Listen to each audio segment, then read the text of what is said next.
తెలంగాణ రాష్ట్రం ఇలా సాధించుకున్నామంటే ఆర్టికల్ 3 అంబేద్కర్ గారు ఆలోచించి పెట్టిన ఆర్టికల్ 3 దయ వల్ల మాత్రమే ఇలా తెలంగాణ వచ్చింది.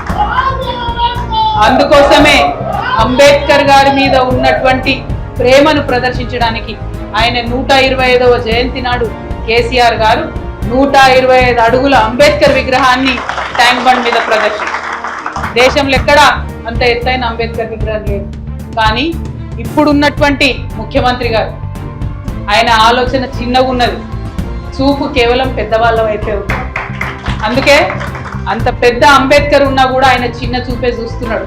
ఇంతవరకు అంబేద్కర్కి దండ వేయకుండా నట్ట నడిపొట్టున సెక్రటేరియట్ పక్కనున్న అంబేద్కర్కు దండ వేయకుండా ఆయన అంబేద్కర్ గారిని అవమానించే స్థాయి ముఖ్యమంత్రికి లేదు. కానీ అంబేద్కర్ వారసులైనటువంటి మనందరినీ కూడా అవమానం చేస్తున్నాడు అన్న విషయాన్ని నేను ఈ సందర్భంగా తెలియజేస్తా ఉన్నా.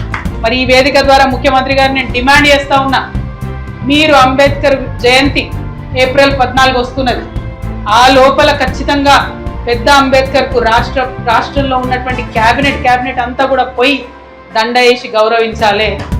లేదంటే ఏదైతే మీరు గేట్లు వేసి పెట్టినరో అంబేద్కర్కి వాటిని బద్దలు కొట్టుకొని మేమంతా పోతాం. మా అంబేద్కర్ను ఎట్లా గౌరవించుకోవాలో ఖచ్చితంగా అట్లా గౌరవించుకుంటాం.